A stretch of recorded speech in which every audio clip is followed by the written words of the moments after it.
But let's go over to my wife. When her daddy was a port engineer for Ray Pater for inland, let's see, how was that?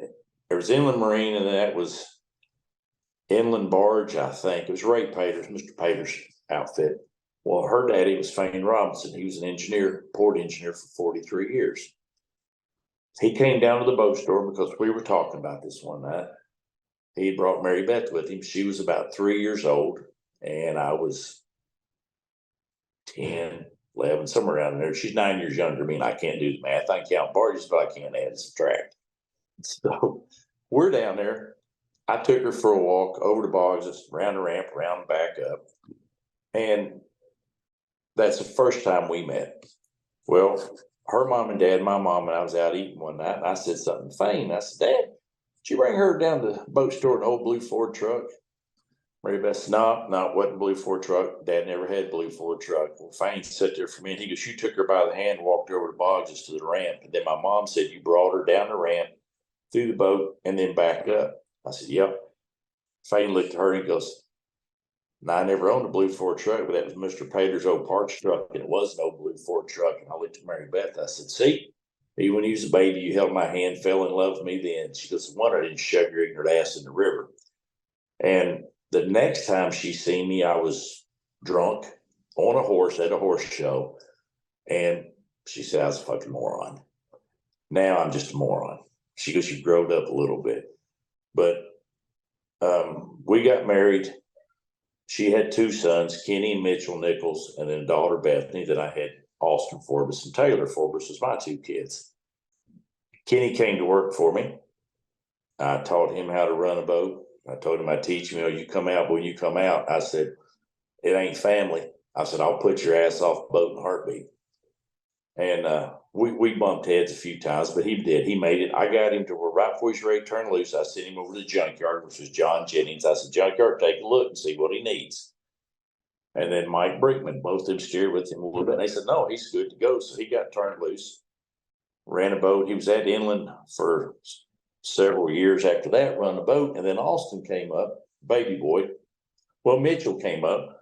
Then he decked for me. He's trying to steer. And there was always not conflict with us, but because of the dispatchers there at inland, because if you asked me something, by God, I'd tell you. If you wanted to hear, you shouldn't ask me if you want me to sugarcoat it. So he was always getting short in the deal with dispatch every time he turned around. I went to Capt and Dave a couple times, So I got to steer Mitchell some, but not like I wanted to. And then Austin came, and I told him, I said, son, if you don't act right, I'll put your ass off the boat. Well, he didn't believe me the first time I fired his ass. I put him off the boat. Kathy Hammond called me, you're being too hard on him. We're going to send him back. I said, don't send him back. I'll put him off again. He made about 2 weeks sleeping, wouldn't get up, caught him sleeping in a deck locker. I walked down in the galley and everybody's sitting there. So where's Austin? He's getting ready. And the deckhand, I said, don't move. I got this. I go back there, and it was on an old Helen Lake. Sleeping quarters were in the ghetto on the stern. I go back there, and there he is in bed. Lights turned on, sound asleep. I grabbed him by the ankle, jerked him out of the bed, and there was metal grating on that walkway in the engine room. By the time I got him from there to the front of the boat where the galley was, it had done ripped most of his underwear off of him. He was crab walking with 1 foot in his hands all the way to the galley. I drug him in there.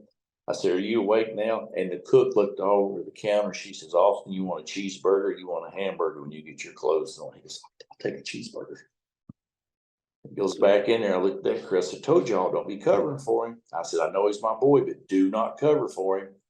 And we were coming out of Green Block when that happened. And when we caught up here, we was going to get groceries there at Catlettsburg at the boat store. So I tied the boat off in fleet. We went over light boat. As soon as we landed in there and caught a line on it, I told Austin to come to the wheelhouse. He come up. I said, now go call your mom and come get you because you're fired. He went, again? I said, that's twice. That's twice. Get off the boat. So I did. I put him off the boat. So he gets his papaw to come get him. Away he goes. He says, forget Dad, I've just been sick. We'll go to the doctor and get a doctor's excuse, bring it back, and we'll go from there. Well, he got back on. a couple weeks later, they ended up putting him on a boat with his brother, Kenny. I think he made it 3 trips over there before Kenny put him off because he was sleeping down there in the deck locker. He was running mate or lead man. He got put off the boat. So he's made his rounds through the company, but I can honestly say, I talked to him this morning. He's steering. He's about to get ready to get turned. I mean, I talk to him about it every day. I mean, even since then, what happened on the boat stayed on the boat. They knew that's not Dad, that's Capt. He's going to fire your ass. My niece asked me to take her husband and bring him out. So I did. He made it 3 days. He ended up quitting. But this dumbass gets off the boat in Quincy. I told him, he says, how am I going to get home? I said, call a taxi cab and go to Quincy International Airport, get an airplane home. I don't know what to tell you. There's no Quincy International Airport in Quincy, Illinois, but I didn't get 2 shits for him because right in the middle of the night, halfway through a watch, he goes, I'm tired. I want to lay down. Them other guys got to go in. Dude, that's because they just got off watch. You're just coming on watch. Well, I don't like this. This is too hard to work. Well, he got off at Lock 21. He got a rental car, and this is on a Sunday, and this dumbass doesn't make it home until Thursday. He tells my niece, his wife, that I had put him off the boat. He was able to just get a rental car and come home. Well, she didn't know I'd already called him and said he got fired. He quit. He got off the boat Sunday.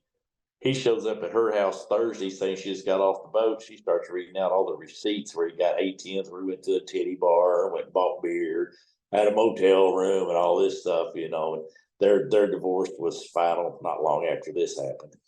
So the whole family's, made their rounds. Mitchell, he got his license and he's working in the harbor here in Louisville, well over at Utica. And he was out on the line boats and he got him a good job where he's in the harbor. So all 3 of the boys are doing well. They've all got their license. Both the daughters made it through nursing school and they're going back to finishing up their nursing school. My wife, through the years, we've been married 24 years, has chosen to let me live. There's been a few times that she didn't want to, but, with the river life, she's the admiral. She's got to take care of everything at the house. And then when I come home, like she says, well, I like to let you feel important. So I'll let you make a decision. If I think it's going to be okay, if it's not, that ain't going to happen. It's okay, whatever. But we have a wonderful life together. I was on the boat. She says, housing market's great. It's up there. Let's sell the house and buy a camper and live in it. Okay. That's what you want to do. Have at it. She sold the house. I was like, oh, shit. So we moved into a camper and was in it. Like she says, she was in it 6 months. I was home about 6 weeks. But the builders are so far behind building, they can't, it's going to be a year or 2, whatever. I said, go find a house, buy it. That's where all the jokes were about me going home, see if I could find the house. I flew home this time. It's the first time I've flown home in an airplane in years. She picked me up at the airport. She goes, well, tell me where we're going. I said, I don't even know where the house is at. Because she closed on it. We got married February the 12th. Then, of course, Valentine's Day is the 14th. That's the day they closed on the house. So I told her, happy Valentine's Day. And I got home, I think it was the 16th. We're driving home. I got no clue where we're at. I know what road we're on. Out there, Carefree exit. We get off out of Crawford County. She goes, you know where the house is? I don't know where the house is. I don't know what road we're on. We're driving along. She makes a left on this gravel road. I said, well, there it is. I get up next morning. So this is what the house looks like. So she did good. But it's just one of them. Family's got to survive while you're gone. But of course, over the years, I've steered a bunch of them, got them turned loose, and they turned Jack Plants. He decked and then steered for me when I was at McGinnis, and the first night he decked for me. I was working day shift. I got off the boat, went up to Connie's bar up there in South Point, was sitting there drinking, phone rang, and I seen Connie pick it up, and she looked at me and she goes, well, Daryl, I don't know if there's anybody here or not. Let me check and see. And I went, she said, wait a minute, Forbess just come walking through the door. Of course, I was sitting there laughing. This was like 7:30 at night, and I'd been there since about 5:30. When I got on the phone, Daryl goes, hey, Bubba, I need you to work tonight. Well, come get me because I done been here too long. I damn sure ain't driving. Hey, well, I'll be up here in a minute. So Daryl come in and sat down beside me. I said, you buying my lunch? Yeah, I'll buy your lunch. I said, okay, you got to pay for my tab too. Daryl's like, son of a, throws a card over. Connie fills it all out and everything. I said, my lunch ready? She said, yeah. She opened the freezer and I had a 12-pack of beer in a sack. I reached down, pulled it out of the freezer. I said, let's go. Daryl goes, what's that? I said, that's lunch. He goes, I didn't see shit. So we get in the truck, drives me back. I go to get on the boat. I looked at Jack, and I never met him before. Daryl said, that's your deck, and Jack Lance. Jack goes, how you doing? I go on up, sit in the wheelhouse. He goes, Daryl, I think he's drinking. Nah, he ain't drinking. You'll know it when he's drinking. So Jack decked for me, and then he ended up decking for me a lot. Taught him to run a boat, and then through the years, I have steered quite a few. Ty Matheny, he decked for me, then he steered for me quite a bit. Of course, then his brother, not his, his brother's out there for Arco, also Ty's back at Arco. Ty's daddy, Terry, we all worked at inland together for a while. So as they were, Ty came over with steer for me, and then back with his daddy. Jackie Henshaw's son, Joe. At one time, Jackie Henshaw's running pilot for me. His son, Joe, is steering for him. I'm running captain. We're on the Don file. The oldest boy, Kenny, steering for me. Austin, the youngest one, is in the floor decking, downstairs on the deck. Then we had two in the engine room, had an oiler, what we call Skittles, and then full deck crew. I think by the time it was over, there was 13 of us on that boat at one time. Most of it family. They were the poor cook, Mary Anderson. She didn't know whether shit or go blind.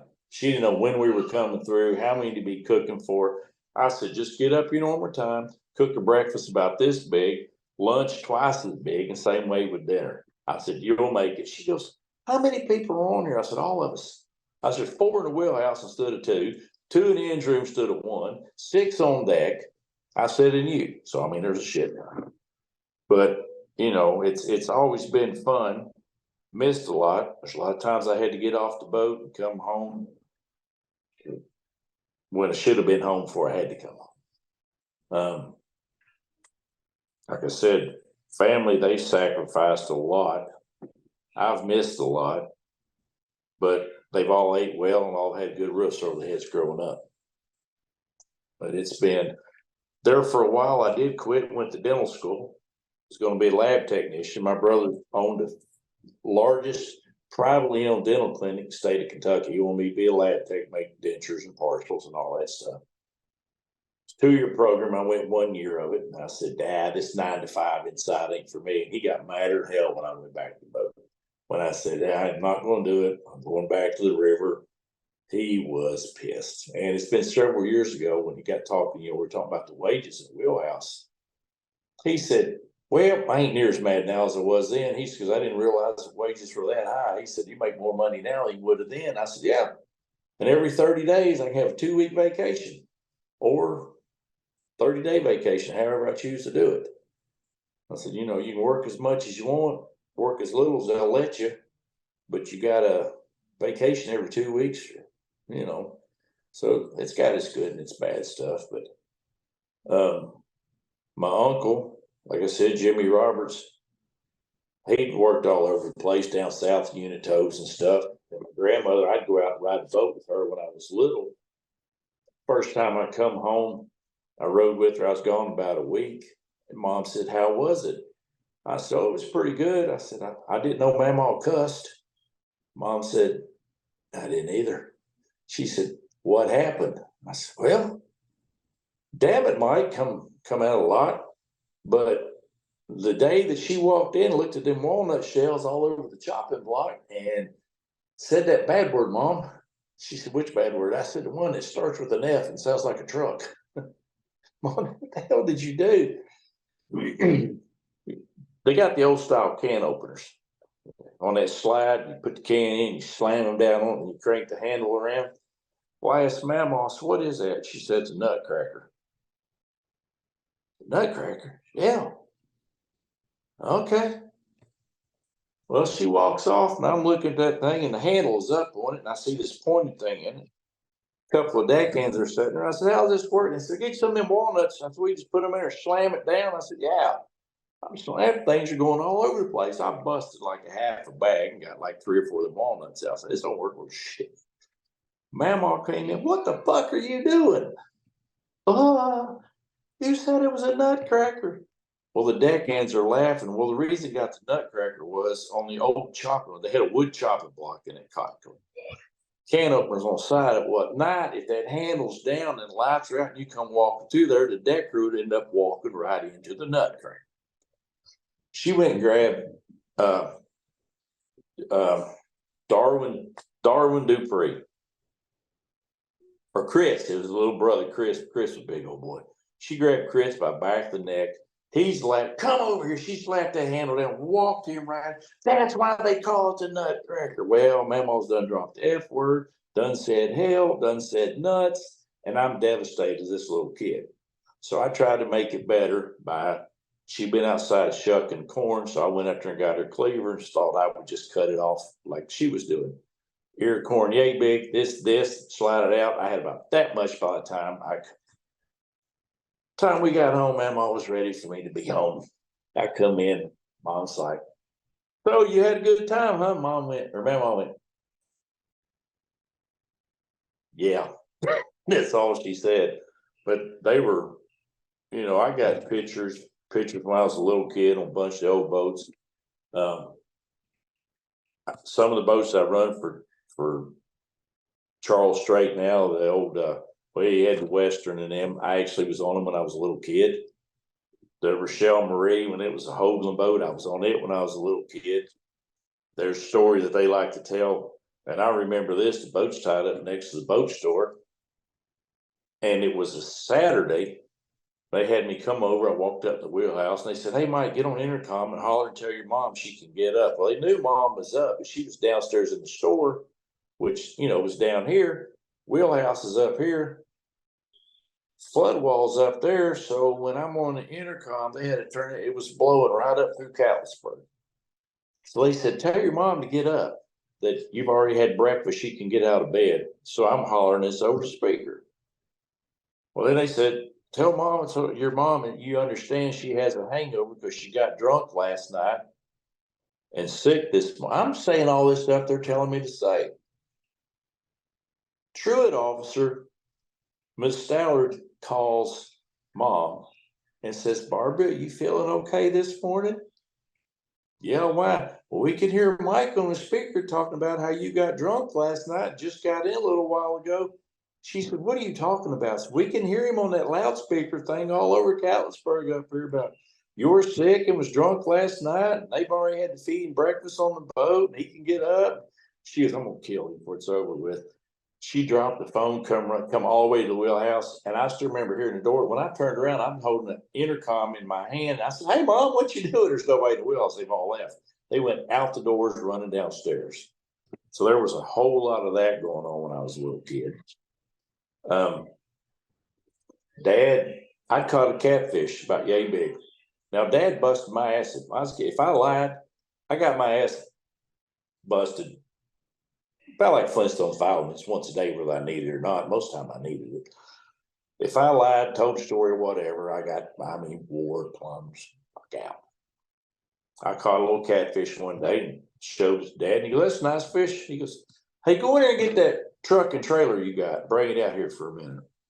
So, all right. So I brought it to him.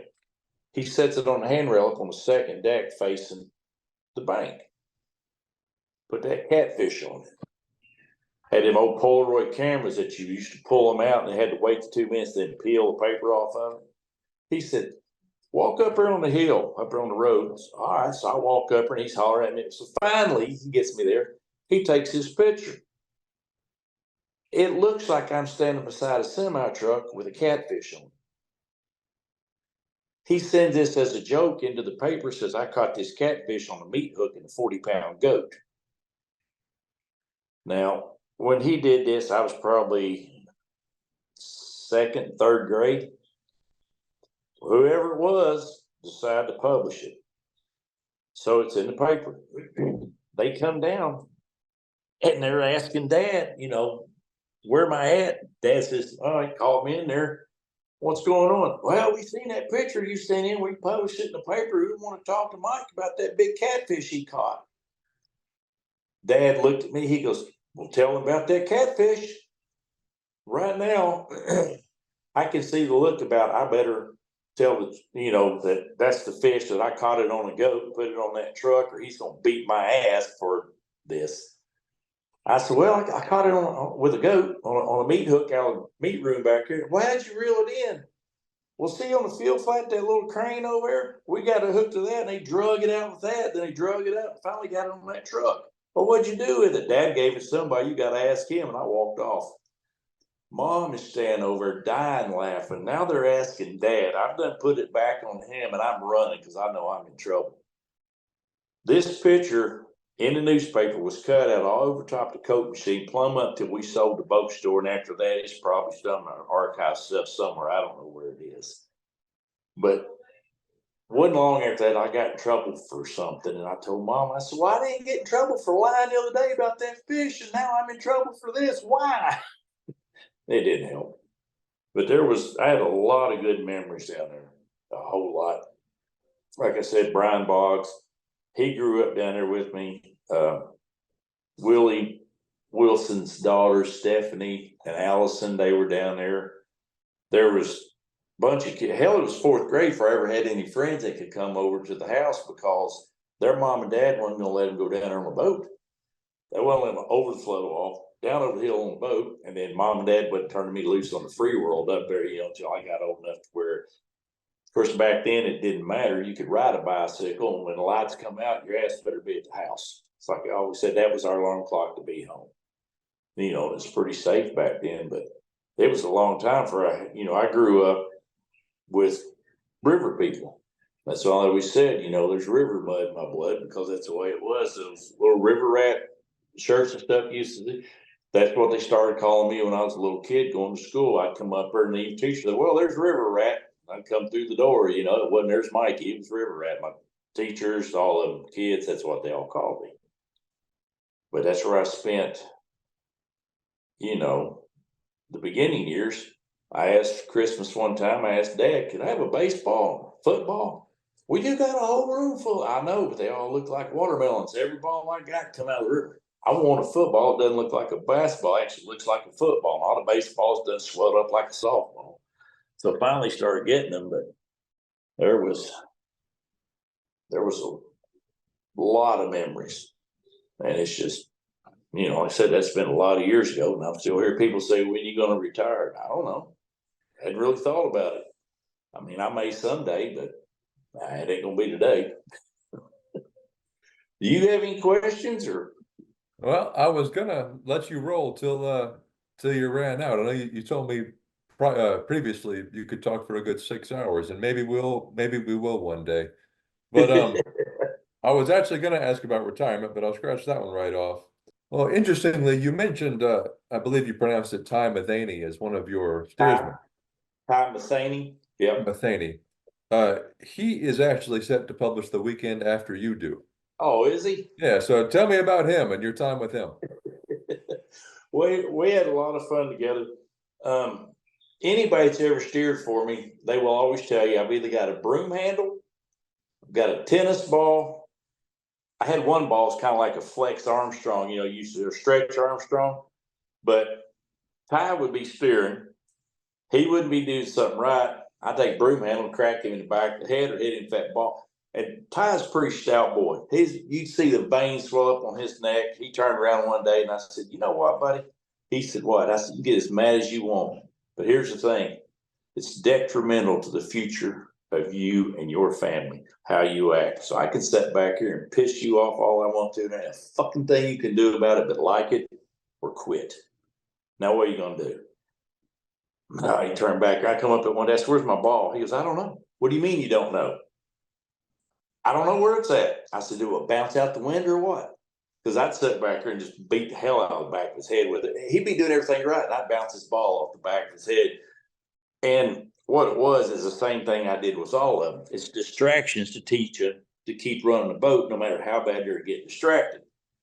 Well, he said it's missing. I said, okay, I got another one. I come back and I had a different ball. He's like, son of a bitch. I said, so what'd you do? Throw it out? He goes, I don't know where it went.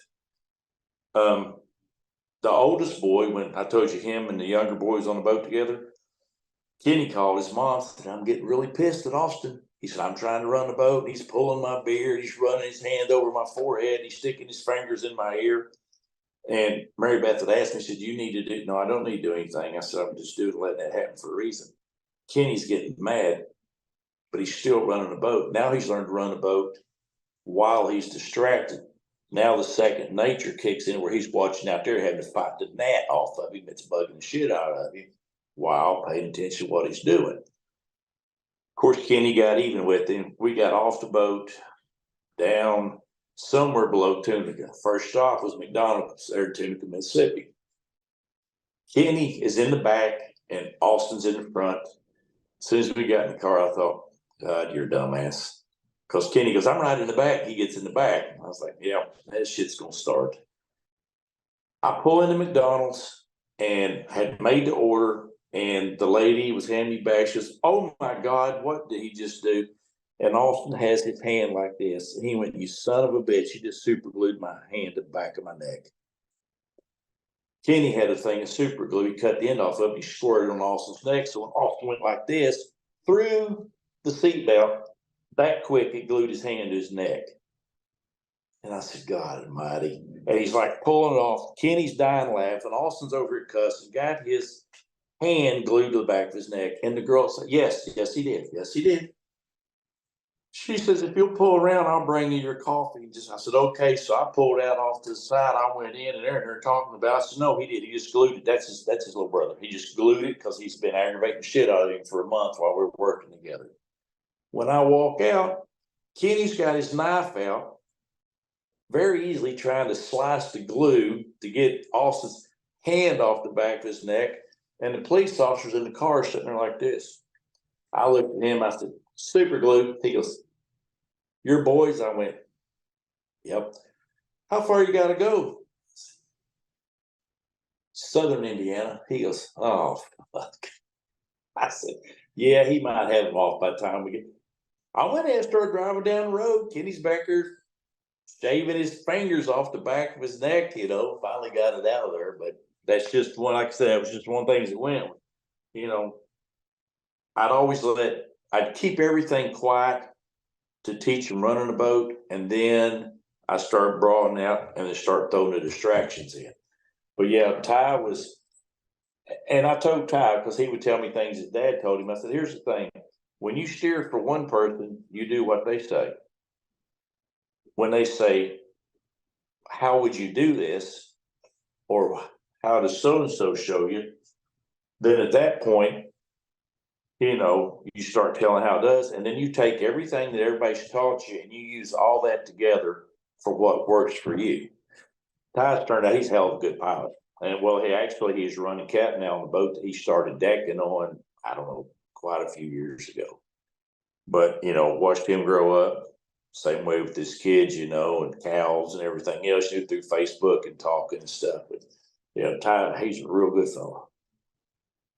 In our first hour or so chatting here, well, really, you did all the talking. You made this one easy for me. But you mentioned with Carl Cannon, I think your second round with them, there were some industry changes coming into play. About what year was that, and what changes were there? How was the industry you were born into, and what had it become by then? Okay, let's go back to the Cotton Queen. When I was riding it, there was people on there say Eno Dupree was a captain. So his wife was Miss Edna Mae Dupree.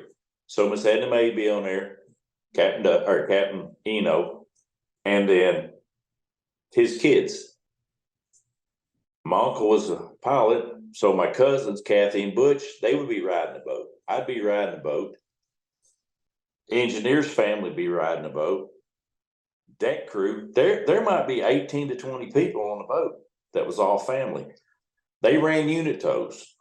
On the unit tows, there's times they'd be out there for football or frisbee. They'd have the John boat out there tied off on the side of the loads. Football go in the river, deck and say, I got it, take off running and would jump and go get the ball. The rest of them get in John boat and go get it. They were pushing box barges. They used to go surfing. They get in that, push that swag in the front. They'd ease down in it, lay in the water, and would sit there and we surfing, body surfing on this, but have a rope tied on them. And as they come around the side, they would smack off inside the barge and hang on the rope and hit a ladder there and they'd get out. I wasn't allowed to do it, but the older deck crews were. Now, you put a foot in the water, you fall in the water. Then you got to have all your training. Then you got to go to the hospital and get checked out. Then you got to get psychiatric evaluations. And then somebody's getting sued.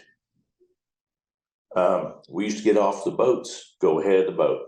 If you were offloading somewhere, building tow, up the hill you went to the bar. And I still have them. My Ohio River charts have PIE and PIL. That's point of interest loads, point of interest empties.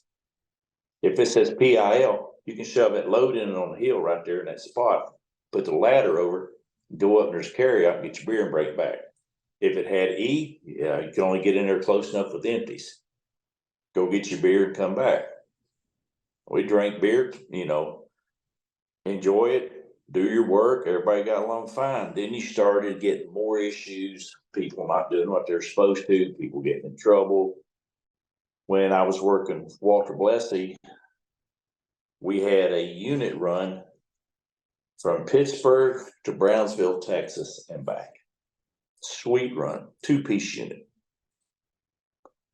I got off the boat heading into Pittsburgh. When they got to Brownsville, they got fired. The mate went through the refinery, went up to town, got some beer, come back in the refinery, cigarette stuck out the corner of his mouth, lighter in his hand, beer under his elbow. Security got him, took him security to the gate, called the office. They got fired off the tow. They had to leave their light boat to get him safe. The bar shut the whole thing down. That's because that's one of the things. The other thing is, some company, our company, the Capt still have control of the boat. There's other companies that if you have an issue with the deck crew, you have to call in, go to human resources, and human resources is going to tell you why you're being too hard on them, but because it's rainy outside. They don't want to go out there in that weather, put the barges together, and if they're not feeling good, then they just need to set in here, and they can come up and talk to you about how they're feeling. But the rest of us can get your fucking feelings and go do your fucking work, but you got HR coming out there telling you, oh no, you can't act that way. Then you have to police these people. You have to protect them. Then you have to baby them. Now there's times, I've had people come up where they've had problems and only say, can I talk to you? Yeah, that's entirely different. We're just talking about getting in their feelings because weather's bad outside. I don't want to do it. Industry's changed a whole lot. It's a lot more political, where you've got people that don't even know what a boat is. They got no clue what goes on out there. They come in at 9 in the morning, they go home at 5, turn their phones off, and that tow's done out there. Outfit I work for now, they're still old school family. The family runs it. They've all been out there on the river. They all know how it does, and they still run like old school. But they are still doing everything like they're supposed to, the way, that everything's, insurance, all this stuff says you got to do stuff. But it's like when I told Carl, they turned all that over to where they're just letting the boats order anything they want without having anybody oversee it all in the office. And then it got to where, I had a deckhand got on a boat one night, said, and not for the company I work for now, this is ACBL. So they told him, if I don't feel safe going out there, to come up and tell you, and I don't have to go out there. I was in the fleet at Cairo. Okay. I said, you don't feel safe going out there? No. I said, well, hang on, let me call the crew boat back. I said, go back over to the annex where you were staying at, and then tomorrow we'll get a hold of Andy, and he'll make sure that you're on the clear weather crew, that when it's pretty and nice outside, you can come out and deck in the fleet. He goes, oh, okay, thank you. Called a crew boat. They come back, got him, took him back over. Next day, Carl called me. He said, "The hell did you tell that guy?" I told him to call Andy. Said he was looking for a clear weather crew. He was going to work the day shift in sunshine only. But I'm sure Andy had something for him up there. Now, it wasn't anything directed towards Andy, but Andy was doing the hiring and that stuff. So that's who he had to report to, because Andy had his guidelines he had to go by. So just get with him, because you come up and tell me you ain't going out there working in the rain, you're not riding on my boat. Now, there's other companies, you do that and they're going to fire your ass for doing that, because he don't want to go out there in the rain and work, and you're telling him either go work or get off the boat. And he'll call the office and you're going to get in trouble, and he's going to sit there and not have to work. There's a lot of that. This guy can tell that. It's just, yeah. You, like I said, used to the families to come and ride. Some of your companies now will let, like your wife come ride, for a few days, depending on where you're at and all that. But that's all because the insurance has gotten so tight. And there's issues. I know of one that happened a long time ago. Pilot was letting his wife, and the only reason I'm going to say this story is because I know he's gone. They were getting on the boat. Deckhand tied the delivery boat off. Green guy got the bow. Experienced tied the stern line off. Bow came untied. Delivery boat sank. Guy's wife and child were on it, sank. They never did. They didn't make it. But you had to watch out for that. Things like that have happened. Worse things have happened. But as it's gone on, everybody's able to take care of it. Now you have to. This all comes into play for anybody even leaves the house. I mean, it's a whole different world out here now. It's like anything else. People don't know what they're doing or writing the rules because somebody told them something they think is gospel. Well, I don't know very much about your current employer, but I guess more from an industry perspective. Was there a certain time you noticed things changing with deckhands and what they want to do and what they're able to get away with out there? When I left for that, let's see. When I came back out in '93, I had left there, like I said, the 4 years I was trucking and stuff. From the time prior to that to when I came back, I seen a big change in that. And then it's just like every year, it's just more and more. Having deckhands now that come out now that they don't know how to make coffee. They don't know how to make a bed, and everybody knows where you put your fitted sheet, then your flat sheet, then your comforter. Well, your flat sheet's got a wide rim that goes to the top. I have gone down with guys with sheets crossways with that at the bottom. They don't know how to do it. They don't know how to make coffee. They don't know how to cook. They don't know how to do laundry. Got no clue how to wash a machine. Can't pick up after themselves. Basically, they still come to us with the mentality of about a third grader as far as being able to live, function in society. Not all of them, but a lot of them, and not being, I guess I am being disrespectful, because they wouldn't talk. So that falls back on the parents.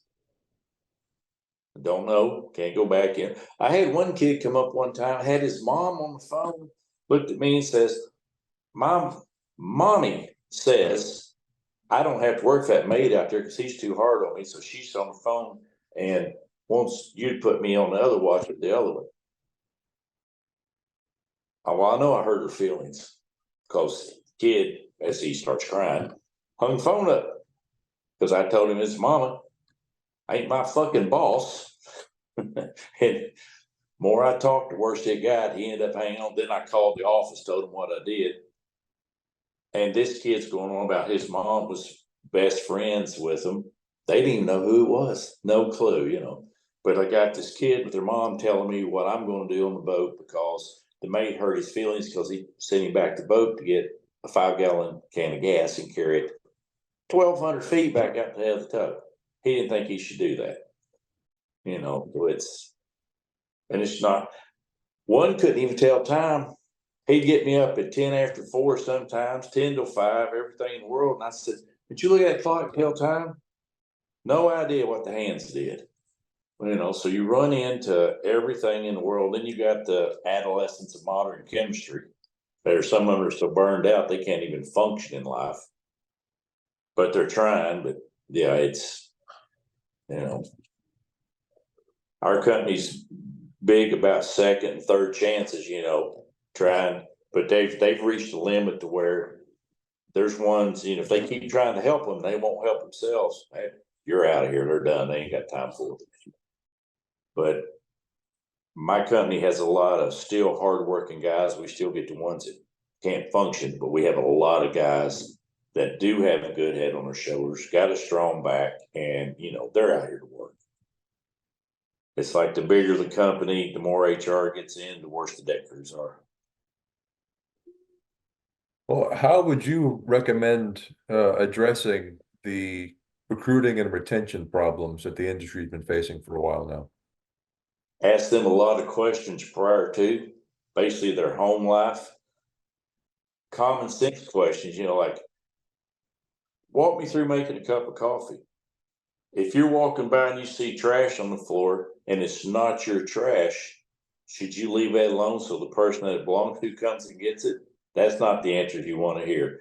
Pick up after yourself. Make sure you can function in life. You know, can you do your own laundry? You know, I feel like I said, I have guys on the boat, they know how to operate the washing machine. I do towboat laundry. I put all my colors in there on cold water, let it go, and throw it in here. But there's some of them that got no idea on that. Basic things. When you wipe your butt, do you use a little bit of toilet paper, a half a fucking roll of toilet paper about 4 times before you flush, at which point then the engineer's coming upstairs looking for whose last one went to the bathroom because he's gonna come down and clean this. But a lot of it would be ask them, and it's not like how far along did you get in school, you know, or questions like that. It's just general life common knowledge on things. You've got to have a little bit of common knowledge, you know, common sense. Some of them are lacking it, some aren't. Your mom and dad's not going to be out here. Your girlfriend's not going to be out here. But guy upstairs, no matter which watch it is, it's got a lot of responsibility. There's times he doesn't have a lot of time to talk to you nicely and pat you on the ass. If he tells you to do something, you better get your ass in gear and do it. There's a reason.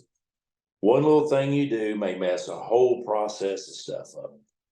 I mean, it's just, you've got to be able to have thick skin. If somebody's getting in your ass, they're doing it for a reason. You've got to listen, you've got to be safe, you got to look out after everybody, you got to be able to live on your own, which means know when to take a bath, know when to brush your teeth, know when to change your clothes, and eat when you're supposed to eat. Don't wait till you're ready to go whenever the poor cook's sitting there waiting for a half hour after she's supposed to shut the galley down because you won't come in. A lot of times I told my cook, Tammy, shut that galley down 5:30. Shut it down. If I'm not down here, something's got me distracted. Shut it down. I'll come down and get something out and eat it. I said, you have this galley open from 4:30 to 5:30, from 10:30 to 11:30. I said, that's that hour time they get up to relief and get down. You have it ready to eat, then you start shutting it down. If they don't want to eat, they can come in and fix the plate. But you got to tell these people, you have to learn to live on your own, but you have to learn to live with other people and be respectful. If you're not being respectful, and you ain't gonna make it. You know, it's gonna cause too many issues. I had a deckhand come walk up to second deck. I'd been painting it. He walked right across everything I was painting. I'm just sitting there looking at him, and I looked down. He looked down, realized what he'd done, and started laughing. It was running mate because my radar mate was off. I just turned around and walked off. He said, well, I hope you enjoyed that laugh. I said, why is that? He says, because your ass just got put off the boat. He says, one thing you did it accidental, but sat there and laughed back because you thought it was funny. Oh, he ain't gonna put me off the boat for that. We had to be coming in the fleet, and it was about an hour and a half later he was off the boat. Just because he wasn't doing anything anyhow, he was a slug. But be respectful. You mess something up, hey, I'm sorry. Honestly, you're on a boat and line. If you don't know how to do something, tell me. If you mess something up, hey, I messed this up. Okay, we'll figure it out. Don't lie about it, and don't be a thief. If you want something, ask for it. There have been times I've had a guy come upstairs and said, caught so and so in my room. I said, did you fix it? Yep. I don't want to hear anything else. I don't want to hear another word. Is it taken care of? He said, yeah, okay. If I don't know about anything else, I don't have to deal with it. And a little while later, I seen the guy. I said, did you learn your lesson? He's, got his ass kicked. But caught him in there going through the guy's stuff. He was trying to find cigarettes. He wanted some cigarettes. He wanted to go in there digging through his shit, looking for cigarettes. Stood ass. But he was a thief because he was in there going to steal it. You know. But I don't know if I answered your question or not. I can get rattling off, but I was at master's meeting and it was asked one time, and I said common sense. I said, the people y'all are hiring now, there's no room on boats for drugs. There ain't. Same way with alcohol. Not on no more. But I was at the master's meeting. I said, when you start doing drug tests and you do it today, the guy comes back to the boat and he gets fired, that's not right. Because this guy works 30, 60, 90 days in a profession that at any moment a wire can snap, a line can snap, he can get killed. He's in the elements, he's getting no sleep. Most times it's all the food he wants, but it's very strenuous. When he goes home, he wants to relax and not have the Nazis after him. So if he wants to go home and smoke dope, that's fine. When he comes back to the boat, do that drug test 2 weeks into the trip. Do it at the end of the trip. If he goes hot on either one of them, you give him a course of 30-day program or he's fired. But you hit them as soon as they come back to the boat, you're now telling what they're going to do at home. And I had a port captain, it wasn't Carl, port captain said, well, it's people like you that I said, hold on a minute. I said, you're the one that hired the guys that are supposed to be grandiose that tied a rope to his hand, throws a 5-gallon bucket in the water on a boat moving 5 miles an hour. So you got waterways almost 8 pounds a gallon. So 5 times 8 is 40 at 5 miles an hour. When that line comes tight, why did his ass go in the water? There's 40 pounds jerking on him.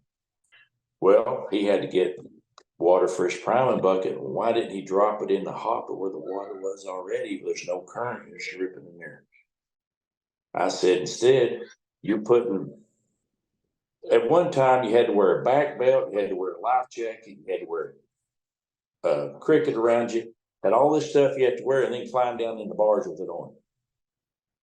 I said, there's a lot to be with safety, but leave the guys alone when they're home.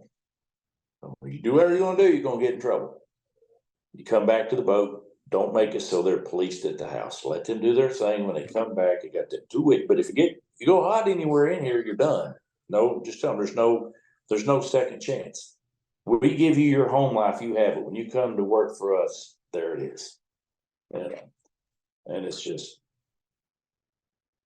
but trying to get them people that sit in there that know more than everybody else don't understand that. So they want to write the rules up and say, here you are. I've had a lot of people have agreed with me over this issue over the years.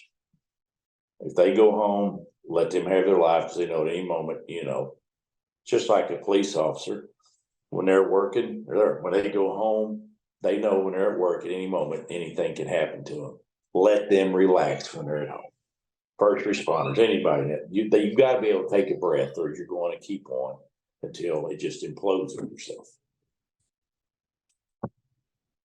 Any other major points of industry change over the years? Yeah, well, let's see. A lot of back to the boat stores. I remember Mom and Dad, they wouldn't substitute anything without calling. They would call the boat. Bill Clark was the manager of Ben Williamson. That's where we got all of our hardware stuff. Dewey Opel was a produce guy. Ron Allen was Mussetters. These are all people that I grew up with. And the thing about it was, Dad's doing the order. If he didn't have the stuff, he would call them. Hank Wilkes worked for Creasy Company, dry goods company. Dad would call his suppliers and go get it. If he couldn't, he would go to a regular store and would buy the stuff, but would still keep it at his prices, even if it was more. The thing about it is, towboaters are stuck out there. We can't go to Walmart. and go do anything. If we want something and we say, hey, this is what we want, this is what we want, this is what we expect to get. You know, if I say I want Murray sugar-free cookies, chocolate chip sugar-free cookies, don't give me some nasty ass something else that here, or don't even bother getting anything at all. Oh, well, we didn't have it. Well, why didn't you call? Roush's down in Baton Rouge, they will aggravate the mortal piss out of you. Call it. And it's a great thing. Hey, we can't get this. You want that? Yeah. No. Yeah. Well, let me find out. You know, they don't call back a few minutes later. But they are trying to make their customer happy. You get your other ones that you'll go get your stuff and it ain't there. Well, they didn't have it. What do you mean it didn't have it? Well, they didn't have it. Why didn't you call about a substitute? Well, we didn't have time. So you got some boat stores are good. The other ones, they don't care. If you ain't out there, they don't give a shit because they're going home every night. And that's the biggest problem that you have with a lot of stuff is as the industry change, you get a lot of people coming in that don't know it. It's like the reunion I went to. Hell, there was one lady that was a teacher that when I told her that I just got off the boat for 72 days, she says, well, that's bullshit. Everybody knows the river's not that long. I said, what? She goes, there's no way you can ride from one end to the other and only take you 72 days. I said, you turn her, never mind. So like, here's a lady that is a teacher that doesn't know about the river industry, has no clue how many boats, how many people, you know, are in this industry. And then you've got them working. I was at a christening one time when I was at ACBL and the lady was standing there talking to me. She goes, what does this thing do? Pushes barges. She said, what are the barges? I said, things over there. She said, yeah. She said, oh, I thought this was like a big ship that went overseas. I'm like, no. You know, this lady, the boat is named after her. It's back when ACL had the investors from where the hell was it, Germany or whatever it was, came over and they was naming boats after different people. But yeah, I mean, there's people who don't know what's going on out here. They don't care when we need something because they haven't been educated enough into, you know, I worked in, when I was in the office, there's people that was in the industry that had no idea still what was going on out there, what they worked for, you know. And it's just the education for the people that take care of us on the bank. My small company I work for, like I said, great. They've all worked in it. The other people in there have worked around it. They've reached out and got a few that come in that don't know. But yeah, when they come in, they tell you, we don't know, will you help us? There's one little girl, Megan, that's a dispatcher. She's never been dispatching and know anything about boats, but she will call and say, I don't got any idea what the hell I'm supposed to do with this. Help me. You know, how do I do this? How do I get it set up? That's the people you can work with. That's the people you can train. It's the ones that come out that have a degree and don't know how to use it. But it's, yeah, that's probably gonna get me in trouble too. But yeah, what the hell? You know, I was at that thing, they're all talking about their kids doing this, doing that. I said, shit, all of mine are, you know, gonna be making six figures. Oh, I got my chocolate milk. Thank you. Got me chocolate milk. I was expecting the beer. But yeah, it's just different all the way around. I mean, it's, you know, there's people come out. The oldest son, company where he works, he said he's seen it change. And I said, hell, I remember when they didn't even have any rules at Marathon. My niece works over in the EPA side of stuff. And her and I were talking here a while back, you know, because I know the stuff that she's got to go through. She's telling me, you know, it's just a whole different world. It's the bad thing is everybody looks for the bad part and what they can do, and then the rest of us just try to fit through it. Pleasure boaters, they ain't got a clue. I'm on the upper above Wittenberg, blowing the whistle, laying on the whistle. Here comes these two guys in a kayak off the left descending shore, paddling right across in front. I'm laying on the whistle. Finally, I'm back.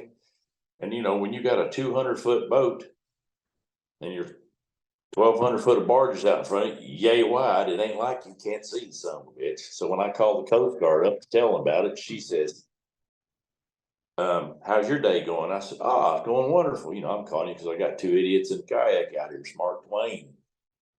I guess, I don't know. I said, if they make it out the other side, I guess they'll be alive. That's what I'm trying to tell you. I'm waiting to see if they're going to pop out or not. There they are. And I told them where he's at, so they get somebody out to try to educate them.